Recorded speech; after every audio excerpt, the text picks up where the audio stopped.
Oui, au début, la griffe était marron et or. Un jour, Thierry m'a dit, j'aimerais beaucoup changer la griffe, la couleur de la griffe. Et je lui ai dit, mais tu sais, tu portes toujours une chemise bleue, tu regardes le ciel, tu es toujours, pourquoi pas, bleu? Il y a eu tellement de griffes. C'était un prince charmant avant qu'on nous ait rencontrés. On pouvait craquer. Un jour, il est arrivé, il nous a dit, c'est fou, là je reviens d'Italie, c'est fou, par le hublot de l'avion, j'ai vu, mais c'est magnifique, le ciel, donc je veux faire une collection aurore boréale. Tout le monde voulait voir les défilés Mugler parce que c'était des shows, quoi, ça dépassait la mode. Une usine hyper moderne, on arrivait, c'était comme James Bond, le portail, etc., on était ravis.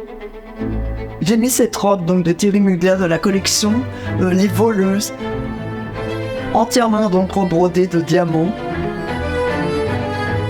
Mugler, je pense, était un électron libre, enfin, était vraiment un cas, le premier directeur artistique, en fait. Je suis arrivé, je pense, en 77 ou 78 pour la collection moyenâgeuse. C'était assez unique de voir une collection comme ça, je veux dire, c'était vraiment costumesque, ok, mais c'était d'abord très scénographiquement incroyable. Là, ça commençait avec les fumigènes blancs, grand hôtel, musique de Wagner, filles et garçons qui défilent. Il faut vraiment dire que Mugler, je pense, était un électron libre, enfin, était vraiment un cas, parce que tout de suite, moi, je me suis rendu compte qu'il était extrêmement visionnaire. Il dessinait non-stop, un grand créateur, mais ça allait au-delà du vêtement. C'était vraiment les maquillages, la musique, le premier directeur artistique, en fait. C'était lui, en fait. Comment c'était l'atmosphère au studio? C'est que j'arrivais le matin, j'ouvrais la porte et je voyais Thierry qui était au bout de sa table, qui déjà travaillait. Lui, il venait très très tôt travailler, il était là bien avant nous, avant 9h. Il était donc rue d'Hauteville, c'était la grande table où tout le monde était. C'est comme une table de coupe, mais où était Zaza, Zulika, très importante aussi, mannequin cabine, et Martine a apporté, trouvé le bon tissu et pouvait dire « Tu devrais faire plutôt une autre couleur » ou « On n'a pas besoin de faire ces 5 couleurs dans ce même thème ». Il avait besoin d'avoir quelqu'un qui s'occupe des tissus, parce qu'avant, un défilé était composé de passages. Et les passages avaient un manteau, une veste, 3/4, une veste courte, un pantalon, une jupe. C'était très développé en fait. Tout ça dans le même tissu et le même thème, avec développement de couleurs et de modèles. Mais je crois aussi ce qui m'intéressait chez moi, c'était mon expérience aussi des bureaux de style, pour un certain ordre des classeurs, savoir comment on fait, un échantillon on le met bien là, bien tout de suite avoir la référence du fabricant, le nom du fabricant, combien ça coûte, etc. On sentait une envie de discipline en fait aussi. Alors, chaque collection, Thierry nous réunissait autour de la table. On avait tous des blocs-notes et des cahiers. Et il parlait donc du prochain thème de la collection. Parce que c'était comme ça. Il y a eu le thème Renaissance. Et un jour, il est arrivé, il nous a dit « C'est fou, là je reviens d'Italie. C'est fou, par le hublot de l'avion, j'ai vu, mais c'est magnifique, le ciel. Donc, je veux faire une collection aurore boréale. » Vraiment, je veux ces couleurs, ce bleu turquoise, cet orangé pâle, c'est ça que je veux pour la collection. Et donc, c'était l'hiver, on sentait qu'il faisait froid, donc les gros Teddy. Il a commencé à parler de ces manteaux incroyables, je veux des manteaux d'ours. Donc là, moi, j'étais recherche tissu, trouve-moi ce tissu.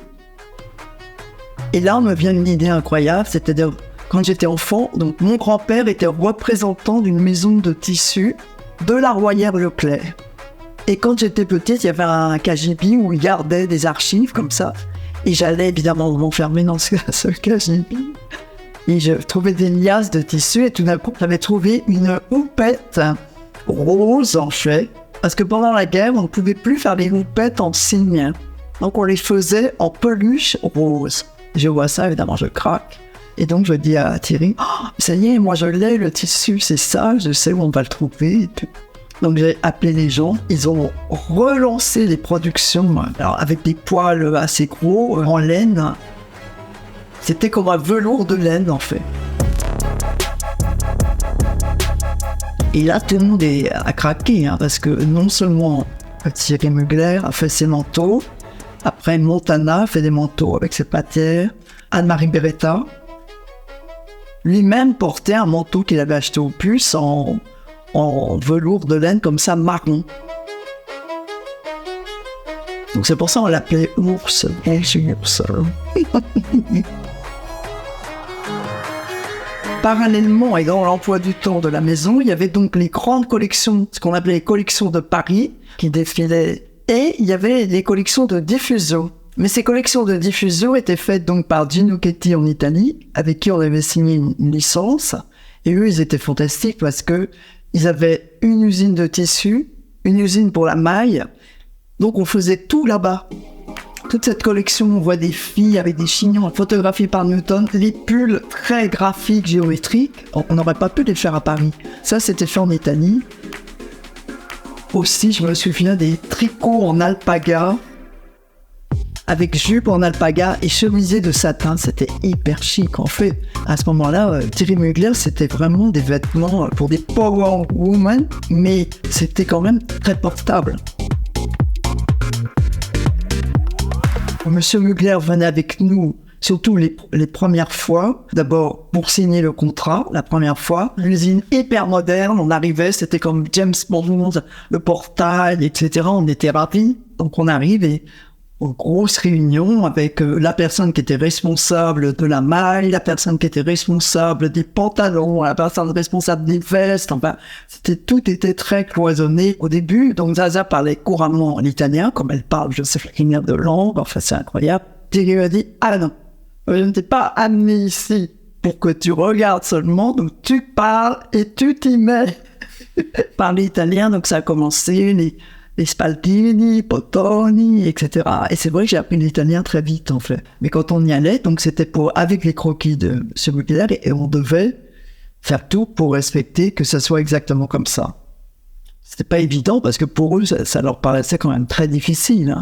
Les épaulettes, c'était pas toujours la même épaulette qu'on trouvait partout, non. Chaque saison, l'épaule était réinventée. D'ailleurs, ça, on voit bien. Chaque collection commençait avec une nouvelle épaule.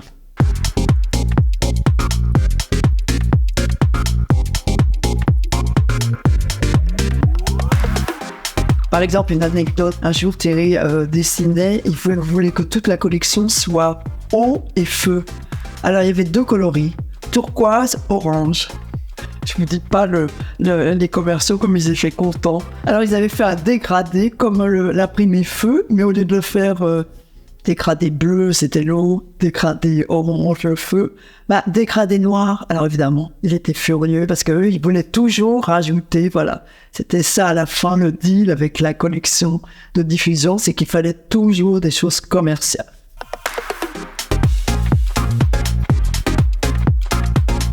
Les achats de tissus, c'était évidemment très important. On partait donc dans ces salons, il y en avait 2, il y avait Interstoff en Allemagne qui était assez brune de décoffrage, mais ça n'avait rien à voir avec Idea Como.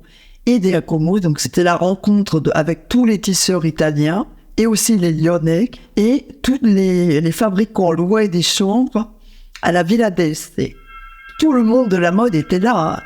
Et quand on arrivait, par exemple, le soir, avec nos robes lamées, tout ça, il y avait par exemple Anne-Marie Beretta qui était assise sur un canapé et elle avait emmené son fils.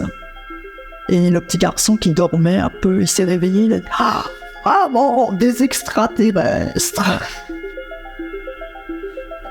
C'était comme ça, on était vraiment... on nous remarquait quoi, en fait. On n'était pas conscient du pouvoir qu'on avait. Mais ce pouvoir, on l'avait pas vraiment, parce que Thierry Mugler dérangeait un peu, il paraissait fou, donc c'était pas toujours contrôlable aussi, et pour les gens dans la maison, et pour la presse. On était quand même les avant-gardistes, les trublions de la mode, en fait. Donc quand Thierry nous habillait là le soir, il checkait tout. On faisait même parfois des essayages parce que c'est sûr que la robe de défilé peut-être n'allait pas tout à fait bien pour chacun. Donc on avait droit à des retouches. On fait voilà par l'atelier, tout était prévu. Et le choix des couleurs aussi. Moi souvent il m'a souvent vu en bleu, ça c'est vrai. Ça en rouge ou alors après le côté militaire, les gris. Chacun avait son style en fait. Ah mais alors les défilés eux-mêmes, la veille au soir, on ne savait pas encore si on aurait tous les modèles faits à l'atelier parce qu'il était capable de décider une crinoline 2 jours avant. Et Francine, donc à l'atelier, je ne sais pas comment elle faisait. Donc c'était du bricolage un peu, enfin les premiers défilés, enfin surtout. Et les chaussures, alors surtout les chaussures, l'angoisse totale des chaussures. Je me souviens où on était avec Zaza, mais carrément à 4 pattes, quoi. On fait sans arrêt le tas de chaussures énorme, avec toutes les chaussures en vrac mises, et puis il fallait vite aller reconnaître la paire de chaussures, parce qu'on n'avait pas le temps de les mettre sous le portant, comme on fait dans les maisons où c'est très très bien organisé. Donc on courait comme des folles, récupérer peut-être une paire de chaussures qui était là. Mais tout le monde voulait voir les défilés Mugler parce que c'était des shows, quoi. Ça dépassait la mode. D'ailleurs, quand on entend ces hurlements,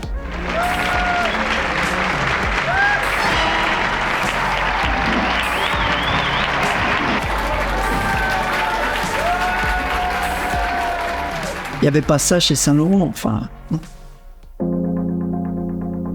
Je vais donc quitter Mugler en 84 parce que j'ai une super proposition chez Chanel. Même Thierry m'avait dit, si un jour tu me quittes, le seul endroit où j'accepterai que tu partes, c'est Chanel, parce que ça te correspond vraiment. Et donc voilà. Un soir, j'arrive au Palace. J'étais folle amoureuse d'un garçon antiquaire, magnifique, que j'aimais beaucoup. Et j'avais une robe Mugler en velours, un peu étoile, coiffé par Alexandre de Paris, le chignon, tout ça, les bijoux. Et je suis arrivé donc avec ce garçon que Karl connaissait, à qui il achetait des meubles. Et puis, je crois que là, il s'est dit, ouf, bon, il y a quelque chose. Le lendemain matin, téléphone à 9h du matin chez moi, j'étais invité donc à un dîner. Ce dîner était organisé par Karl, bien sûr, et le soir, j'ai mis cette robe donc de Thierry Mugler de la collection Les Voleuses, ça s'appelait Les Voleuses, entièrement donc brodée de diamants. Cette robe que j'adore en satin noir, avec le dos nu, ce magnifique bleu. Et quand Karl m'a vu rentrer, il a dit « Oh Martine, vous êtes magnifique ce soir, enfin vous êtes resplendissante et tout, et voilà. » Et donc après ça s'est fait très vite, quoi. J'ai dit oui, parce que j'ai pas dit oui tout de suite à Chanel. J'avais du mal à quitter quand même. Voilà. D'ailleurs, ils me disent, mais non, tu partiras jamais, tu partiras jamais. Et je trouve que ce garçon, il est intelligent. Ils font avec le monde d'aujourd'hui et le commercial, et c'est très intéressant. Je suis allé au dernier défilé. Je suis ravi d'être allé là, mais je suis rentré. Tout le monde en noir, à poil, montrant son corps, l'hystérie, les gens qui hurlaient. Moi, j'ai trouvé ça incroyable. C'était finalement refaire les choses d'avant. Ce qu'on veut, c'est du rêve.